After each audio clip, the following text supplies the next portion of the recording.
my last month of being a full-time employee after 8 years.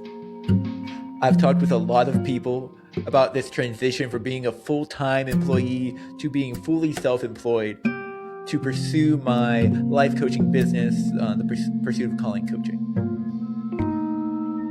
Some are excited for me and are super encouraging, and others are scared and wondering, like, is this wise? Is this smart?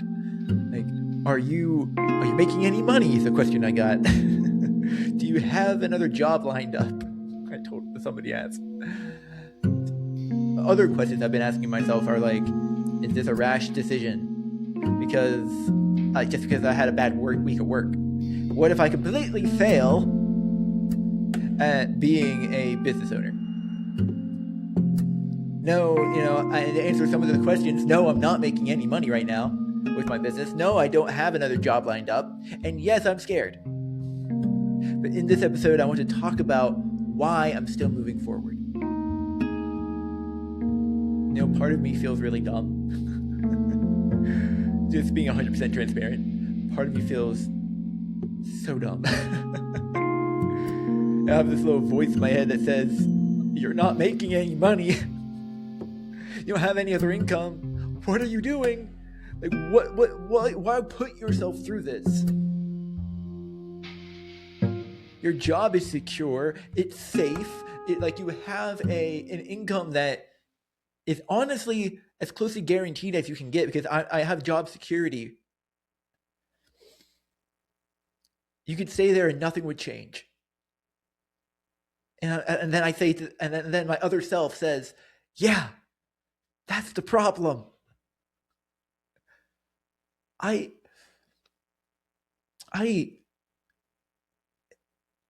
typically hate change, but man, I want change. And what's probably in my head right now is kind of a meme, but it's like on a team of people, somebody asked, like, who all wants change? And people raise their hand. Everybody raise their hand. Everybody wants change. And then they ask the next question. Okay, who's ready to change? Everybody puts their hands down. And I wanted to stop putting my hand down. Oh, man. God says in his word, he said this to Joshua, he said, have I not commanded you? Be strong and courageous. Do not be frightened and do not be dismayed, for the Lord your God is with you wherever you go. That's Joshua 1:9. Very, very, I think that's a very widely used verse when talking about courage. If he followed and listened to what God told him to do, then he would have success. And to be honest, I think success back then was honestly just surviving. And it was surviving and like thriving as a community while relying on God's provision. That's why I'm doing this, and I'm going to explain what that means. I just realized in my notes, or that's why I'm doing this like 3 times. I want to do what I believe God is telling me to do, where the direction he's guiding me to go. I believe that, I believe God, he's a light on our path, but he's not showing us the whole path from point A to point B to point A, from point A to point Z. He's just showing us what's right in front of us. And I've heard the metaphor be used before that, like, it's like headlights on your car. They don't show you the whole way to your destination. They just show you what's right there. They show you enough that you know where you're going.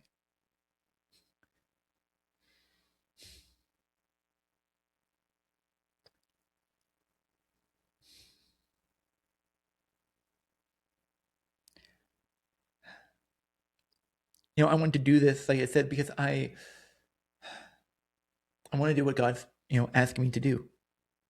Even if it doesn't feel safe, even if I don't feel even though part of me feels like it's a dumb decision because I'm not making an income, I know God is with me. And if this is the wrong decision, then I know he'll redeem it and get the glory either way. And I'm reminding myself right now of an episode I did a little bit ago about not thinking about my future and my current circumstances. Yes, because I'm not making any finances right now, and I'm not making any money right now in my business, doesn't mean I'm not going to be by the end of the month. That feeling excites me and just generates this drive. No, like, okay. But like during this whole process, like I've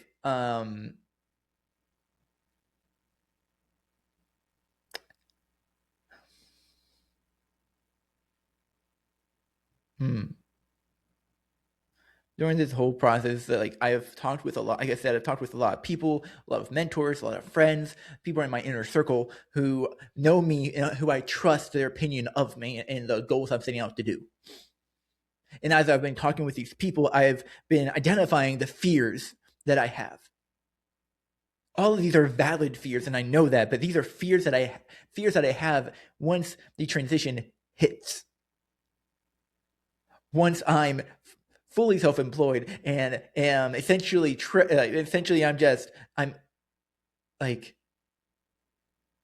I'm in it then. Like it's done. March 1st. One of the things I'm afraid of is like I've already kind of talked about it, financial instability. I have been without income for 8 years. Part of me feels like this is going to be like a hunter-gatherer season. Like I need to go out and kill something, and take it home where I don't eat.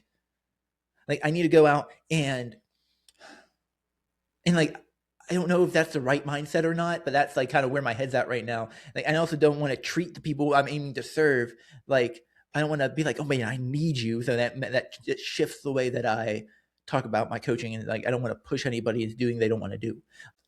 I want to serve them in a way that is holy. Like I don't want to serve them in a way where it's me pushing them to do something that they don't need or want because I need to make money. I don't want that to be my motivation. And that's why I have a financial foundation in my savings right now. I'm not going to give you the number, but it's enough for me to last a while. And luckily though, like I know that God is my provider no matter what. I know maybe that sounds like a generic thing, but like it's to say, but that I'm going to be relying on him so much in this season of before like I'm making like a income that is livable, I would say, guiding, like believing in him to be my foundation, believing in him to be my provider. Because like I said, I have the finances saved up. So I'm going to need his provision just for like, honestly, for sanity to help me to like provide me with peace. I think that's something we don't really talk about that much as Christians. Like he's not like, yes, he's a provider of resources, but is it just for like physical resources? It's for peace. It's for joy. It's for stillness in the storm. Another fear that I have is letting people down. The main people though I'm worried about letting down though are the people I'm aiming to serve. That's who matters the most. God's provision. Like I want God's provided me with a gift. God's provided me with skills. God's provided me with a drive. It is up to me to utilize that in a way that brings him glory. And so I want to serve people in a way that I get fulfillment from. And man, isn't that a cool thing when you get paid for it? Like to have a business isn't to serve yourself, it's to serve others. That's the only reason to have a business. It's to improve the lives of other people. If it's about money, you're doing it for the wrong reasons. I think money is like the reward for a job well done. That's the way I like to think about it.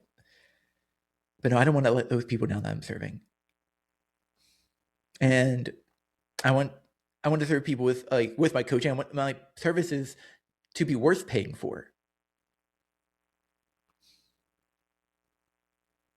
And I believe they are. I've coached enough people now to know that I'm at least decent at coaching.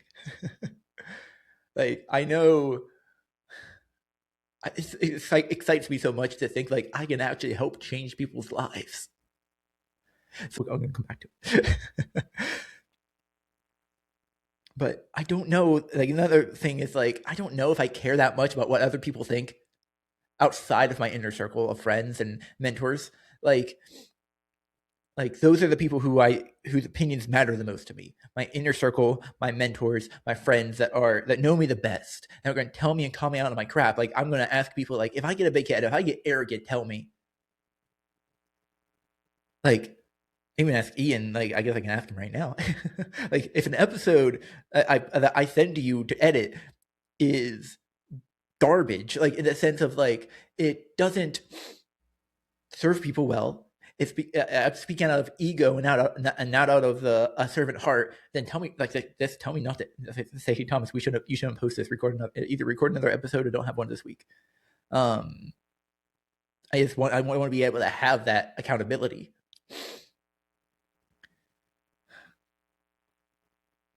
You know, I want to also figure out, and one thing I am actually practically worried about is my schedule day to day.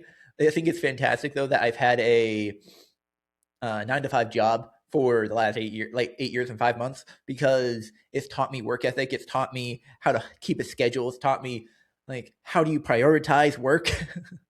But man, I have shiny object syndrome, and whenever there's not a clear structure set yet, I am so more susceptible to be like, maybe I can do that over there. Maybe that would be good to do for this part of the business. But then I maybe see a tab, maybe I have another tab open somewhere in it that like pulls my attention away to be like, oh, maybe that'd be a really cool idea to work on the podcast, this thumbnail, and like this, and use AI to generate this video. And like, AI is such a cool tool, but man, it's such a distraction.